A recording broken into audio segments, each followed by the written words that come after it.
दोस्तों, उत्तर प्रदेश की राजनीति में एक बार फिर बड़ी सियासी चाल चली गई है।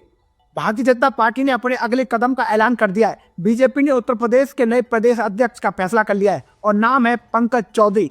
अब सवाल ये नहीं है कि पंकज चौधरी कौन है, सवाल ये है कि उन्हें क्यों चुना गया। और इससे बड़ा सवाल ये है, क्या बीजेपी अखिलेश यादव के पीडीएफ फॉर्मूले की काट निकाल पाई है। आइए दोस्तों, आज की कहानी को जरा गहराई से समझते हैं। सबसे पहले समझते हैं कि आखिर कौन है पंकज चौधरी। दोस्तों, पंकज चौधरी कोई नया चेहरा नहीं है। महाराजगंज से आते हैं, 7 बार के सांसद रह चुके हैं और नरेंद्र मोदी सरकार में फिलहाल मंत्री हैं। और सबसे अहम बात यह है कि वो कुर्मी समाज से आते हैं और पूर्वांचल की राजनीति में उनकी पकड़ मजबूत मानी जाती है। बीजेपी के नेतृत्व यानी नरेंद्र मोदी और अमित शाह दोनों के बेहद करीबी माने जाते हैं पंकज चौधरी। लेकिन दोस्तों, सिर्फ अनुभव और नजदीकी ही किसी को प्रदेश अध्यक्ष नहीं बनाती। प्रदेश अध्यक्ष बनाया जाता है रणनीति के तहत। दोस्तों, इस समय बीजेपी के सामने अखिलेश का पीडीएफ फॉर्मूला है।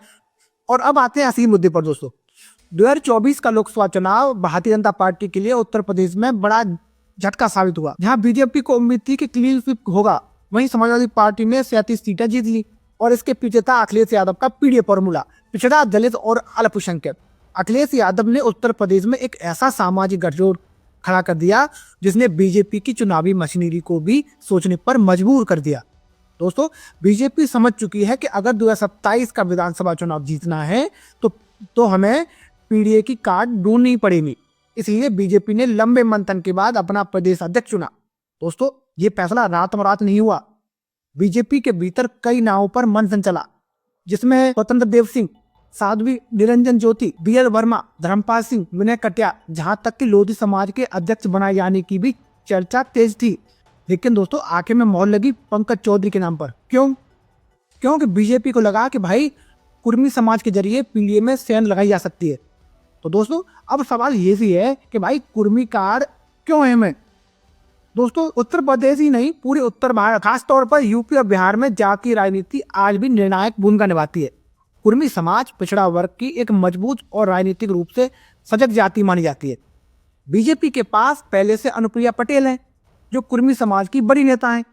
इसके बावजूद बीजेपी ने एक और कुर्मी चेहरा आगे किया है।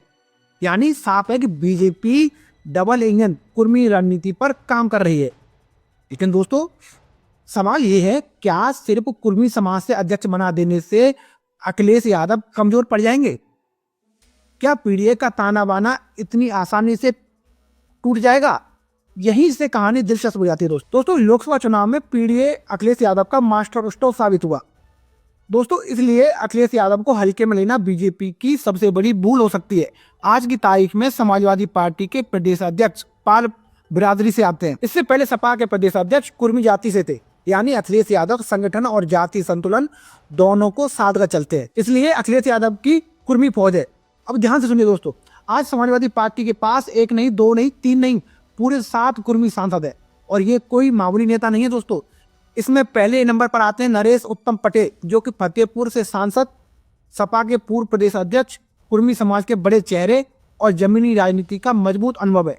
इसी तरह नंबर 2 पर आती हैं कृष्णा देवी पटेल, जो कि बांदा से सांसद हैं और महिला नेता हैं, कुर्मी समाज से आती हैं और उनकी बुंदेलखंड में मजबूत पकड़ है। और नंबर 3 पर आते हैं एसपी सिंह पटेल, जो कि दोस्तों प्रतापगढ़ से सांसद हैं, बड़े शिक्षाविद हैं, साथ ही अखिलेश यादव के बेहद करीबी माने जाते हैं। और नंबर 4 पर आते हैं लालजी वर्मा, जो कि अंबेडकर नगर से सांसद हैं, कभी मायावती के सबसे भरोसेमंद माने जाते थे और 2022 में सपा से विधायक बने और 2024 में सांसद बन गए। और दोस्तों, इसी तरह नंबर 5 पर आते हैं राम श्रोमणी वर्मा, जो कि श्रावस्ती से सांसद है और उनकी पूर्वांचल में पकड़ मजबूत है। इसी तरह नंबर 6 पर आते हैं उत्कर्ष वर्मा, जो कि लखीमपुर खीरी से सांसद है, युवा चेहरा है, साथ ही कुर्मी समाज में काफी लोकप्रिय है। और नंबर 7 पर आते हैं दोस्तों राम प्रसाद चौधरी, जो कि बस्ती से सांसद है और लंबे समय से सक्रिय नेता माने जाते हैं। इसलिए अब सवाल ये भी उठता है कि साफ तस्वीर क्या है। बीजेपी ने एक कुर्मी नेता को प्रदेश अध्यक्ष बनाया है, लेकिन अखिलेश यादव के पास कुर्मी नेताओं की पूरी फौज खड़ी है। ये नेता सिर्फ नाम के सांसद नहीं है दोस्तों, ये अपने अपने इलाकों में जमीन से जुड़े हुए नेता हैं। इसलिए अब ये भी समझते हैं कि दोस्तों बीजेपी की कमजोरी कहाँ है। दोस्तों, बीजेपी की सबसे बड़ी दिक्कत ये है कि वो अक्सर संगठन से ज्यादा चेहरे पर भरोसा करती है। पंकज चौधरी अनुभवी नेता हैं, इसमें कोई शक नहीं है, हम ये सब जानते हैं। लेकिन क्या वो पूरे प्रदेश में कुर्मी समाज को एकजुट कर पाएंगे? क्या वो अनुप्रिया पटेल के प्रभाव को पीछे छोड़ पाएंगे? दोस्तों क्या वो अखिलेश यादव की सोशल इंजीनियरिंग को तोड़ पाएंगे? ये सवाल अभी खुले हैं, इसलिए 2027 की असली जंग होने वाली है। 2027 का विधानसभा चुनाव सिर्फ सत्ता का चुनाव नहीं है दोस्तों, ये चुनाव होगा पीडीए बनाम एनडीए, सोशल इंजीनियरिंग बनाम संगठन और अखिलेश यादव बनाम मोदी सार रणनीति।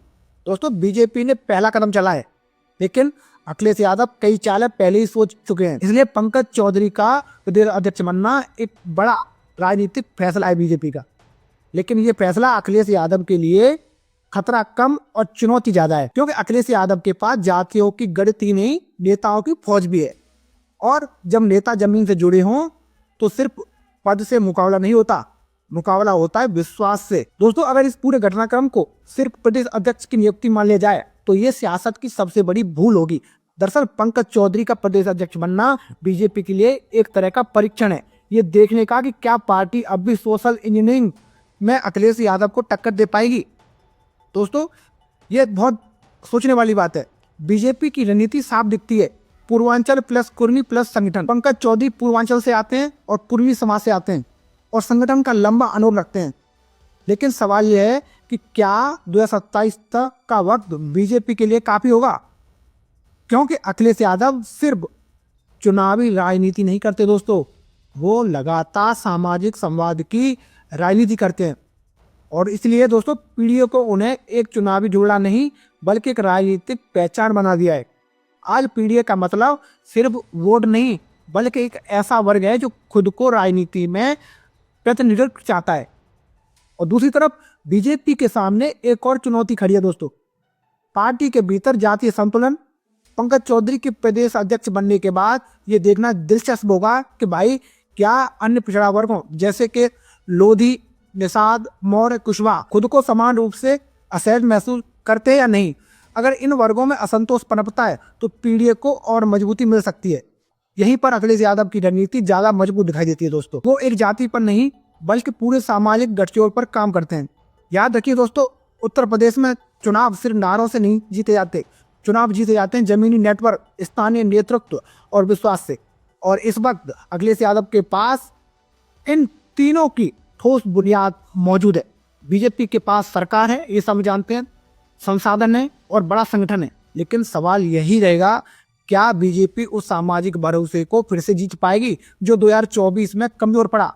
इसलिए दोस्तों 2027 लड़ाई सत्ता बनाम समाज की लड़ाई होगी, और इस लड़ाई में जो समाज को साथ ले गया वही सत्ता तक पहुंचेगा। आप क्या सोचते हैं दोस्तों, क्या बीजेपी का कुर्मी कार्ड पीडीए को तोड़ पाएगा या अखिलेश यादव एक बार फिर बाजी मार लेंगे? तो दोस्तों भारत टाइम न्यूज के कमेंट बॉक्स में अपनी राय जरूर लिखिए। फिलहाल के लिए इतना ही। नमस्कार, जय हिंद, जय भारत।